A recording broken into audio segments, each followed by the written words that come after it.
Hello, I'm Valentina Isis, the goddess of astrology, and welcome to this episode of Love and Relationships for the sign of Sagittarius.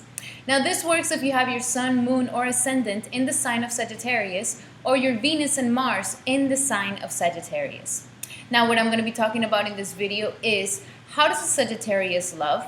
What are their needs in relationships? What can you expect of having a relationship with a Sagittarius person?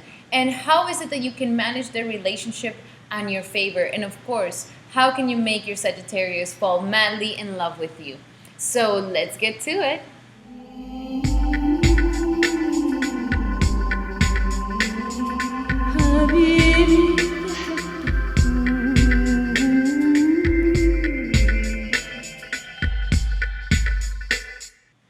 Okay, so first we're going to start with some basic traits of the Sagittarius sign. And Sagittarius is a very expansive sign. It is ruled by Jupiter, which Jupiter is the most expansive planet, is the most benefic planet. Whatever it touches, it makes it grow, it makes it expand. So these people are very expansive. They love feeling that their horizons are being pushed to their limits. They love feeling the freedom. They're very, very much about freedom lovers. Which makes them feel like they can extend their horizons to many, many places. Now, always in motion, these people love to be busy, they love to be doing things, they love to have something to do. High-spirited, very optimistic and idealistic. This is the sign that you can count on to always boost your optimism, to always pick you up and lift your mood and inspire you. Also very blunt. They're known for being brutally honest and brutally blunt to the point that it could be a little bit uncomfortable, but they very much are about honesty, and they're very much about leaving things very clear and out in the open, just showing their cards on the table and not really hide anything or be secretive with things. They're very trustworthy. They're very eager and joyous to just go into the world because they have such high ideals and high philosophy in life. They're always eager to go and expand, to go see what life can bring them. So they have a really, really positive energy for anything that has to do with the expansion of horizons. They're very lucky because of this, because they naturally have this energy of being optimistic about life, feeling very grateful and thankful for everything that they have. This brings them a lot of luck. This brings them a lot of good energy because they understand that whatever you put out into the world comes back to you tenfold. So if you put out optimism, gratefulness, happiness, then those things come back to them tenfold. They are extravagant. They do love living large. They love living big. They love having extravagant things. They just love having the feeling of no boundaries, that that everybody here can have fun. Drinks on me. Let's just all enjoy ourselves. Very enchanting, very charming, very flashy. They do love to philosophize and talk about very deep conversations. They're very adaptable. They're very versatile. They can really handle a lot of things at once. They are people that need a lot of stimulation. They're very busy, so they can't just do one thing at a time. They're very scholarly. They usually love to be very well educated. They like to have high degrees. They like to feel that they can talk about anything and that they have the knowledge and the wisdom. They're wisdom seekers. They're truth seekers. This is really something that they really, really love. They sometimes can be impulsive because they're still a fire sign, so there's an energy of impulsibility. And because they feel so lucky and they feel so optimistic, they just kind of go into it feeling like everything's going to be okay, guys. Let's just go for it. They're very intuitive, and they have good judgment of people and others. They have really good judgment because they like to see the depthness and they like to see the goodness of people. So they have good judgment, good character. They're musical. They're very well cultural. They're very cultured. Very independent. These people love their independence, love to be independent of anything, because they just love to have that feeling of freedom. They love to have that feeling of like, I can go and do whatever as I please, and I can do it and nothing's holding me back. There's no limits to life. They understand very deeply that the only limits that you put is limits that you put on yourself. They're very progressive and they're explorers. They love adventures. These are the people that always have an adventure, always want to do something, always want to be up and going, always want to be exploring. They're very inspirational. These are the people that inspire you. They can be preachers. They can be teachers. They can be philosophers. They can be spokespeople that, go into a crowd and really inspire people to do their best. And they're very spiritual nonetheless. They have an energy of spiritualism because they do rule the ninth house of religion, the ninth house of faith, the ninth house of higher learning and expansive mind. So they definitely enjoy these things. They love to philosophize. So if you ever want to have a really good conversation with a Sagittarius person, the only thing you need to do is really get in touch with the philosophizing and the abstract thought of life, and they are completely all yours. Now, in their relationships, the key word in relationships for these people is companionship.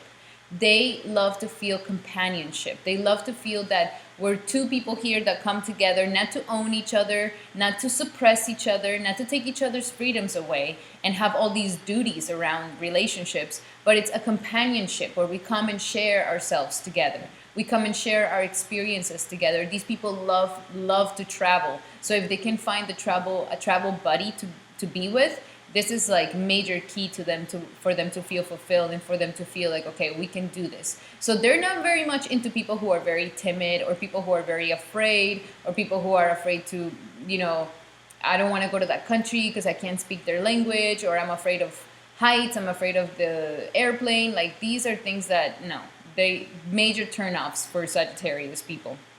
Now, the females, this is naturally a very masculine sign. They have a lot of masculinity. It is a fire sign, so fires are usually masculine. So female Sagittarius have a very masculine mind, and you will see them hang out with more guys than girls. They just do not like that whole stereotype feminine thing of like gossiping and, we just want to look good and we take 3-5 hours to get ready. Like, they're not like that. Like, Sagittarius people, and also men, they're the type of people that they're very good looking because they have they're the half man, half horse, so their bodies are very athletic, and they usually are the type of people that can put whatever on and they feel good. As long as they feel good, they look good in it, and they know this. So the female Sagittarius people have a very distinct male component to them. They really feel like I'm not going to be playing the role of the subordinate woman in this relationship. This is not how it's going to go. We're both going to have freedom. We're both going to have equal rights, and we're both going to have our ability to move around and do as we please. So this is something very important. And also for male Sagittarius, this is something very important. You don't want to be a clingy person with a Sagittarius. You don't want to be a possessive person with a Sagittarius. Now, independence is a must-have, and and they need to have a separate identity at all costs. It doesn't matter if they get involved in a marriage, in a very deep commitment. You will always see the Sagittarius having their own independent life. Even if it's a female that ends up getting married, she will have her own business from the home or whatever it is. But there's always a slight independence. And they always protect this. They always protect this because this is their sense of freedom. Their sense that, like, okay, yes, here I come. I'm gonna come and be part of this whole marriage situation. But as long as I get my freedom and my space, we're all good. Also, they do very good with long distance relationship. These are the people that travel a lot. So they do very good with long distance relationship. These are the type of people that the more freedom you give them, the more loyalty they'll give you back. And it's kind of like, it's kind of paradoxical, but it really works with these people. The moment that they feel that they want to be controlled or possessed or, put into a box, this is when you can start sensing your Sagittarius starting to slip away and looking into the other grass that's always greener in the other side, and maybe starting to flirt with other people. But the more freedom you give them and the trust of like, baby, you can go and do as you please. I'll be here. I'll wait for you. I'm always here for you. The more sense of loyalty they have within themselves, the more sense of like, okay, they have given me what I want, so I'm not going to go and mess this up. But if they start feeling, constriction, you can see them to be, to start going into another type of plane of the relationship. The children love Sagittarius people. They do, and they do very good with children. Usually, when you see a home of a Sagittarius mother, a Sagittarius father, it's like a palace for their children. They literally give their children whatever freedom they want, because children to them reminds them of that fresh energy that they so desire, that fresh, curious, freedom-loving energy that they desire. So they are not people to be constricting their kids. They like to open them up to opportunities, open them up to experiences. So they give them a lot of free reins of exploration of themselves and the world. And this makes them, this makes them be, this is what makes them feel like to be a good mother, a good father. It almost seems like the big sister type of energy, or the big brother type of energy. The parents will always have this energy towards their children. So there's not like an authority figure, because they don't do well with, somebody telling them what to do. So they're not going to really do that to their children at all. They're not the self-sacrificing people. They're not people to be, I'm going to sacrifice my happiness and my freedom for this relationship and for you. They're not that type of people. So they're not going to be self-sacrificing anything, and do not expect them to be self-sacrificing their life or their things for you. They're not really going to be doing that. They always have to have activities, okay? So if you're a homebody, this is not that good. You want to do things, you want to hang out, you want to do adventures. These people want to be doing a lot of activities. This is really what makes them feel good. Also, Sagittarius are not the people to necessarily be super mushy-wushy with their feelings. Like if somebody comes to them and tells them, oh my God, I've been going through so much a tough time and I'm crying and this, the Sagittarius person is not going to be crying with you. It's not going to be pitying you. It's not going to be trying to dry your tears away. The Sagittarius person is always going to try to inspire you and show you how much love and faith they have for you, and how much you should see that in yourself. So they're very much about inspiration. They're not so much about, covering the situation with a bandage. So girls Sagittarius women have more male friends, because they just do not, they sometimes can't relate too much with that whole feminine, gossipy, subordinated, especially if it's that typical stereotypical type of woman that society wants you to be. They don't really go along with that. But nowadays, Sagittarius are starting to have more a variety of friends, because these roles have been kind of falling apart in our society. So they're starting to open up more to other people and other girls and other men. Love to them means sex. So they're very, very sexual creatures. So these people really need to have good sex in order for them to feel loved. And romance to them is the mystery of the one night stand. So that's really what romance is all about. Like, oh, we have this fling and, maybe I never see you again. But love to them is sex. And they definitely need to have this in order for them to feel happy. And love comes out of friendship. So they definitely like to create a friendship with their loved ones. They like to feel this energy of friendship. They're not the type of people to give their heart away to somebody that wasn't a friend first. So friendship to them is something very, very crucial. And in relationships, their relationships really depend on mutual honesty and high level of communication, okay? Because they're so blunt and they're so honest and they're so in your face. These are not the type of people that want to deal with any passive aggressive energies, any secrecy, any sort of hiding, situations. They don't deal good with these things. They want somebody to be mutually honest with them and that communicates to them.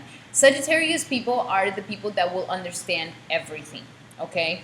Even if you messed up, even if you did something wrong, and you're able to communicate, look, these are the reasons why I did this. These are the reasons why I ended up in this position and I ended up doing these things, and I know they weren't that good, but I'm letting you know this is what was going through my mind, and that's the reason why I made this choice.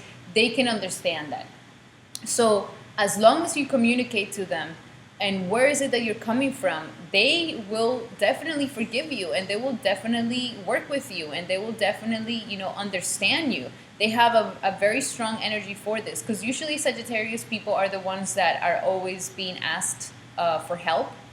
They are people that usually are always giving their advice.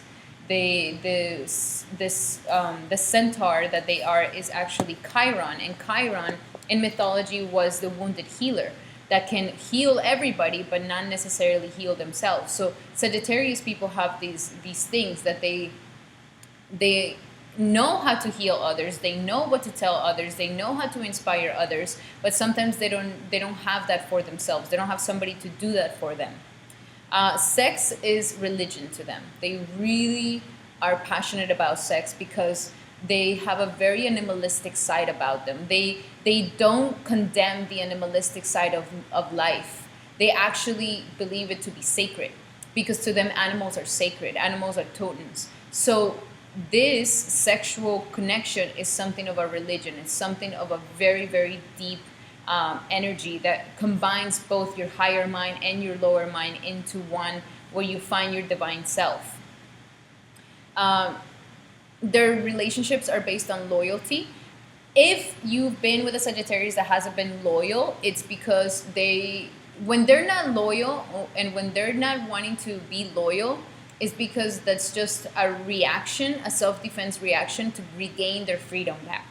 Okay? So if you had a sort of bad experience with a Sagittarius that did not, that cheated on you or did something behind your back or whatever it was mainly a statement of him or her regaining their freedom back and their independence back. So if you give them the freedom and the independence that they seek, they will be loyal. They will be loyal for you and they will be there as long as she gets her freedom. They don't have a monogamous mentality, okay? They don't have a monogamous spirit. And because of this, they do like to interact with many people, but that doesn't mean that they're sleeping around with everybody. It's just that they want to have the freedom of creating intimate relationships with their friends or with other people, that they can have a true connection and that they don't have a partner that is kind of being like, what are you doing? Why are you doing this? Who's that person? Why are you talking to them? Blah, blah, blah, blah. Like, they don't really want to have those energies. They don't want to be dealing with those fights.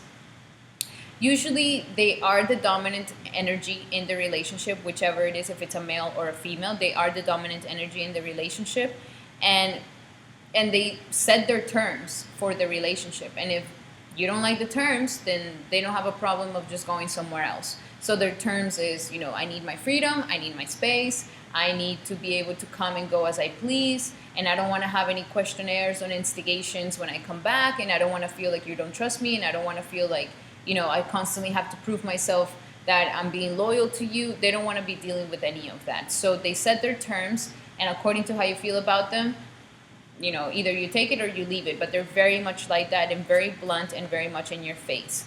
So Sagittarius can be a very adventurous, freedom-seeking lover. So if this is what you're looking for, this could be a perfect match for you. Okay? I really hope that this was of help for you to understand yourself a little bit better in the way that you love and the needs that you have in love. And for the people that are in love with Sagittarius, this is a way for you to understand your loved one in a deeper way and to be able to actually understand what is it that they're looking for. So I hope this was a moment of realization, and I hope this was of help to you. So remember, I definitely suggest for you guys to check your moon and your ascendant sign.